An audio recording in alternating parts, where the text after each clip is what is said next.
développement anthropologique que nous menons actuellement dans le gisement préhistorique de Ain el-Hnesh, qui se situe dans la commune de Guelt el-Zarqa, en Algérie orientale, s'inscrivent dans un projet de recherche qui consiste à étudier le comportement et l'adaptation des premiers humains qui ont vécu en Afrique du Nord. Il y a à peu près 1 800 000 ans. El-Hnesh est situé en Algérie orientale. Il affleure le Oued Bouchrit à quelques mètres de la source de Ain el-Hnesh. C'est Apamel qui fait la découverte de restes osseux d'animaux préhistoriques vers la fin du siècle dernier et à partir desquels il détermina l'âge vélafranchien de ces formations lacustres. Lorsque les travaux de C. Arambourg prirent une extension vers la rive droite de l'Oued Bouchrit, il découvrit un nouveau site qu'il désigna du nom de la source Ain el-Hnesh. Cet endroit livra un matériel fossilifère très abondant comprenant plusieurs espèces de mammifères. Plusieurs campagnes de fouilles furent effectuées sur ce même site et celle de 1947 livra une industrie surgalée associée à des restes osseux mammifères. En 1985, le professeur Mohamed Sahnouni, spécialiste du site, établit la chaîne opératoire qui explique chaque galée distinctement.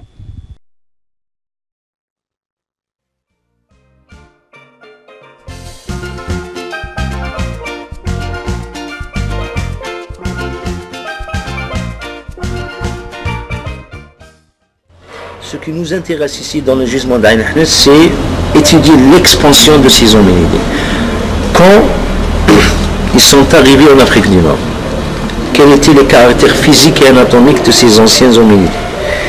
Dans quel milieu environnemental et écologique vivaient-ils et évoluaient ces premiers hominidés? Quel était leur mode de vie? De quoi se nourrissaient-ils? Et quelle technologie pratiquaient-ils pour subvenir à leurs besoins, et aussi quelle était leur capacité biologique et cognitive pour s'adapter aux environnements prévalents dans cette partie d'Afrique du Nord il y a 1,8 million d'années. Ça, c'est les grandes questions que nous soulevons, et nous avons commencé à travailler et à faire des recherches dans ce site il y a à peu près quelques années.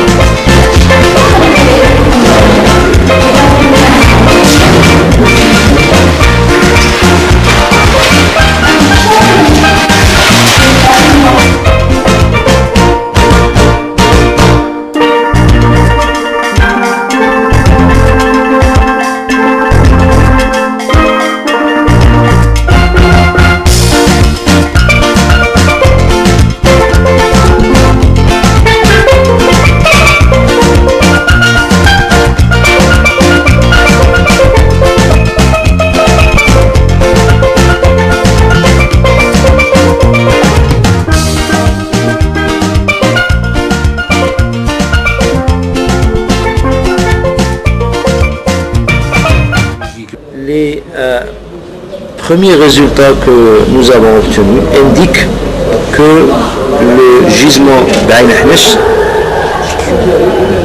témoigne de la présence humaine il y a 1,8 million d'années, et le site consiste en une plaine alluviale où il y avait une écologie de savane et certainement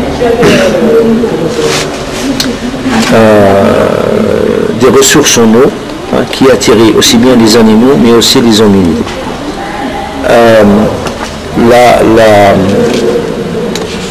Les paléo-environnements indiquent qu'il y avait une grande rivière méandrique dans la région qui attirait les animaux. Les animaux que nous avons trouvés dans les fouilles consistent en un milieu de savane très similaire au milieu qu'on connaît aujourd'hui en Afrique de l'Est. Par exemple, on a trouvé des animaux d'éléphants, rhinocéros, hippopotames, bovidés, des grands buffles, des gazelles, des équidés comme des zèbres et des ânes sauvages, par les ânes qu'on connaît aujourd'hui, et aussi des carnivores. Ces restes fauniques, on les a trouvés associés à des restes lithiques qui témoignent de la pratique d'une technologie très très ancienne qu'on appelle l'oldoïen. L'oldoïen consiste à manufacturer ce qu'on appelle des galets taillés, des choppers unifaces, des choppers bifaces, des polyèdres, des sphéroïdes, et aussi des éclats des éclats retouchés en racloir, en denticulé. Et sur de nombreux éclats à tranchants, on a trouvé des poulies de viande, qui est la preuve de l'utilisation de ces éclats pour couper la viande.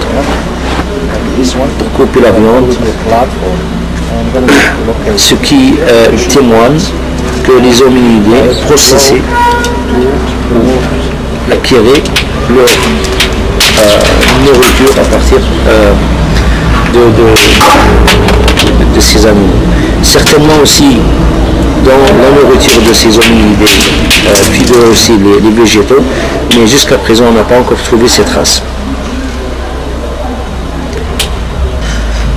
On n'a pas encore trouvé les restes de ces hominidés. On continue à les rechercher. L'hypothèse centrale de ce projet de recherche, c'est ce qu'on appelle l'expansion de ces hominidés vers l'Afrique du Nord. Et plus tard, vers les latitudes nord, vers l'Europe, vers l'Eurasie. C'est une question primordiale. Donc le site de Ain Hniss aide beaucoup à rassembler l'information sur la grande immigration, grand mouvement, la grande expansion de ces hominidés vers les parties nord du globe. Et ça ouvre aussi un autre débat sur la route qu'empruntaient ces hominidés.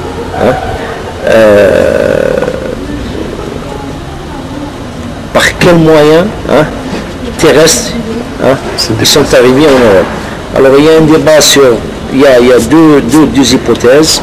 La première, c'est vers le Moyen-Orient, où il y a un corridor naturel qui relie l'Afrique vers le Moyen-Orient. Il y a aussi la possibilité de l'arrivée des hominidés en Europe à travers du détroit du Gibraltar. Cette hypothèse, elle est pour moi, en ce qui me concerne, elle est très plausible. Il y a trois éléments importants dans ce système. Premièrement, c'est l'industrie lithique qui est très très ancienne. Et à travers cette industrie, on peut étudier tous les aspects intelligence et cognitive de ces anciens hominidés. Avec ces restes, ils sont associés des restes phoniques qui permettent de reconstituer la paléoécologie de la région et qui nous permettent aussi de voir la relation qu'il y avait entre homme animal ou homme milieu. Il y a un troisième aspect, le troisième élément, c'est comment vivaient ces hominidés dans cette région, comment ils aménageaient leur espace intérieur, etc. Est-ce qu'ils vivaient au bord d'une rivière, du lac, etc. etc. Et ce gisement, il est particulier pour répondre à ou mettre en évidence ces aspects fondamentaux pour reconstituer la vie, disons, préhistorique.